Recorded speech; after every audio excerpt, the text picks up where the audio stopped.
Instagram have recently made 9 big updates that you need to know about if you want to better understand your audience and grow faster. Now, 5 of these updates are live now on Instagram and the other 4 are still being tested and in development, but will be coming to you very soon, if not already by the time this video goes out. Let's dive right into it. So the first one was actually about Instagram Edits, which is the new-ish editing tool built by Instagram.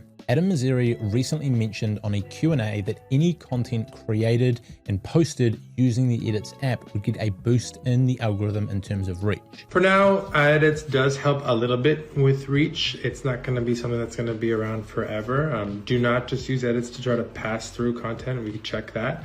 But we are trying to bootstrap the app, and we also find that predicting whether or not you're going to tap on the edits button is something that we can add to ranking and therefore hopefully show more of this content to people who are actually interested in it and who might be interested in the app itself.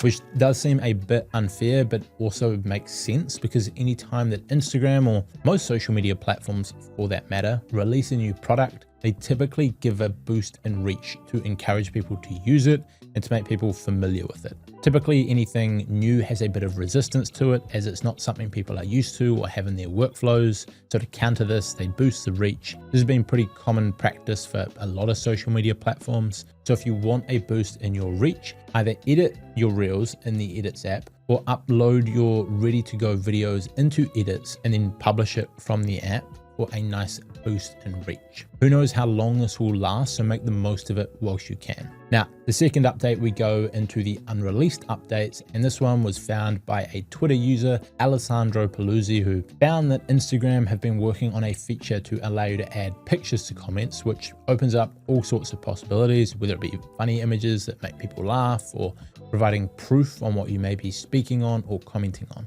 This is something that's already on TikTok and is quite popular with a lot of people on TikTok. A lot of people are using funny images to rank their comments a lot higher and getting a ton of reach in doing so. Now third, this one slipped a bit under the radar, but on July 7th, Instagram supposedly opened their platform up to be indexed on search engines. What this means is now your content can show up in Google search, and previously only accounts could show up in search, but now content can too. Now, as much as I've seen people hyping this up, saying that now you'll be able to get all of this consistent evergreen reach on your content, I am still a bit skeptical to whether this will actually do much, because yes, in theory, allowing all of Instagram's content to be searchable is really good for reach. But I think it's only going to do anything if what you're searching for is extremely niche, or what someone is searching for that your content provides is extremely niche. Because just think about it. Google own YouTube, and they are the biggest company in the online attention space alongside Meta. So if someone goes to Google to search how to fix a flat tire, where Google have hundreds of blog posts, thousands of YouTube videos, all of which keep people within their ecosystem and earn them ad revenue, do we really think that they will recommend an Instagram Reel, which is technically a direct competitor? I doubt it. I could be wrong, but it makes no sense for Google to promote Meta's content unless they absolutely have to, because no one has a YouTube video on it. I haven't tested this at the time of scripting this video, searching how to fix a flat tire on Google, and pretty much every video was from YouTube. Even in the short videos section, like 95% was from YouTube. The other thing is that Google are leaning more and more into AI to the point where when you Google something, it comes up with a response from AI summarizing it. And so even if an Instagram Reel is seen within the Google algorithm, they will likely just pull the transcript, look through it, and then provide an answer in AI and then reference Instagram within that. And so again, you won't be getting traffic. So time will tell on this, but I don't think it's as big as people are making it out to be. SEO is still important and helps within the app, but I doubt it will do much outside of it, unlike what people are saying. Now, I am also reasonably sure that this has been a thing for many years now, but maybe they are just putting legal disclaimers in place, because I've always seen, at least for the last few years, for sure, content show up within Google search. Now, for the fourth update, we go back to the unreleased features, and that is unlockable reels. Now, this is actually something I saw come up myself on Instagram a while back, and a few people on Twitter have noticed it too, where Instagram is building out a feature which allows you to post reels which are locked and then need a password to open. Now, this could be used as creatively as you choose. You could make it easy, you could make it a riddle, you could offer it only to email subscribers as a way to grow your list, or you could get all sorts of creative with it to use this feature. Now, I'm not quite sure what I think of this yet or how I would use it,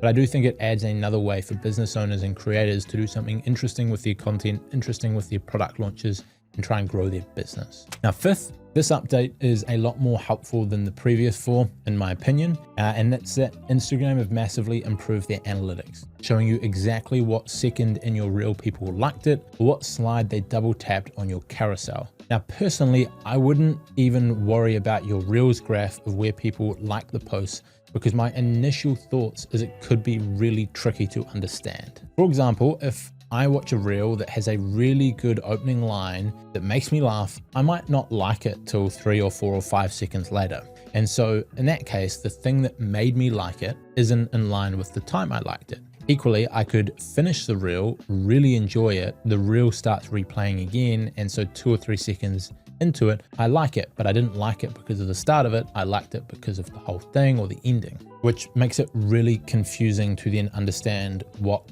was working well. Now, I'm currently seeing most reels have a big spike at the end, so people enjoy the reel and liked it, which again doesn't really show you which part they enjoyed most. And I'm seeing the second most liked section being the opening second or opening 2 seconds, which is likely your followers or friends liking it straight away in support. So I think the majority of people will only confuse themselves more looking too deep into this one. Now, what data could be a lot more interesting is where people like your carousels. As with carousels, people are scrolling with intention and swiping through your content, and then likely they leave a like where they actually like the content. And so this could be a lot more useful information to see if people really liked a specific slide. It's also useful for telling if people get to the end, because unlike reels, you don't have a retention graph. So if you get a lot of likes on your last slide, chances are people are making it the whole way through. The interesting thing with carousels is often they're shown to people twice. The first time your followers see your carousels is starting on the first slide, and if they don't like the post, it will often get shown to them again, but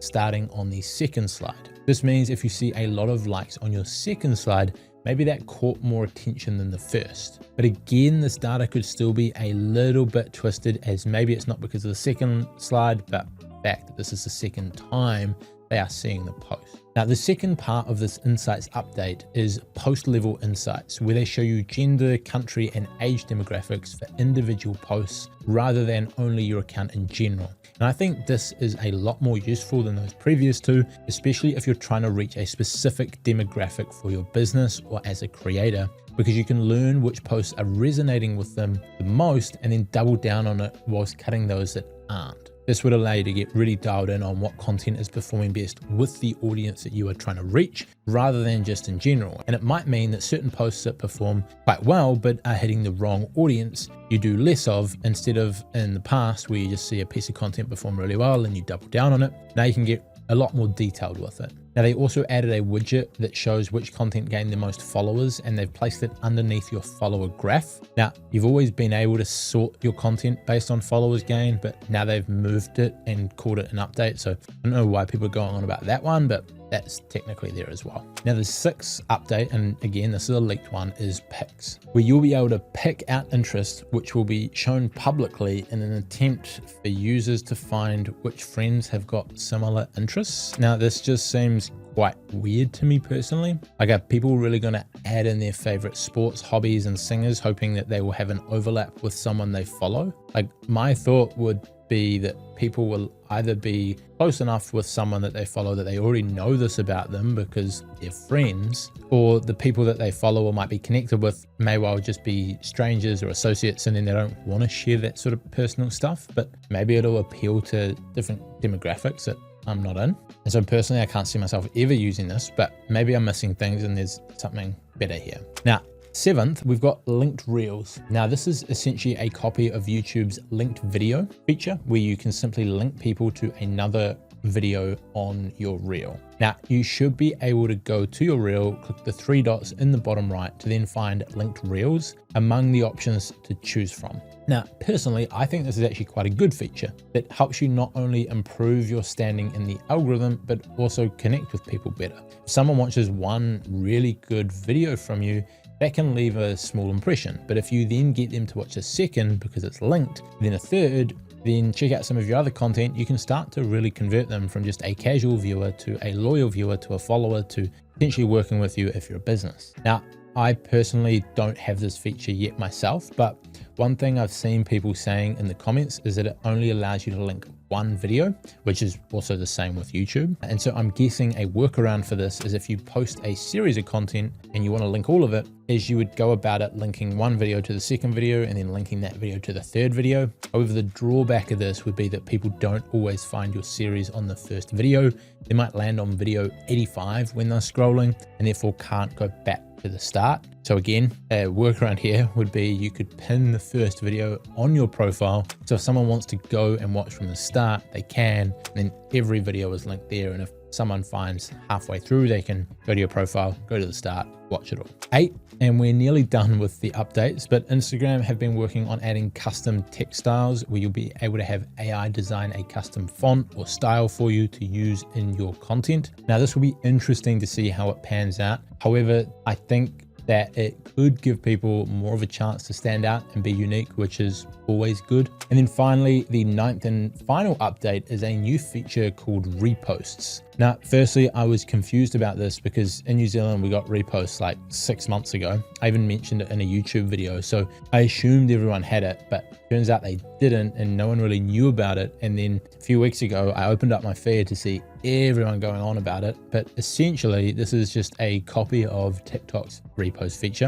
And it'll be similar to sharing a post to your story, but instead it comes up in people's home feed and stays permanently on your profile under the repost tab. This can be useful for creators posting very relatable content that people might see themselves in and then wanting to repost it, or for people who are trying to raise awareness for a certain cause or content. Encouraging people to repost can help spread the message. But at the end of the day, I think the way you create content won't change much. There is just now another way for it to be found on the platform or for people to engage with it. Now that's all the updates for today. As more updates and changes happen, I'll be out with more videos. Hopefully that's helpful and I will see you in the next one.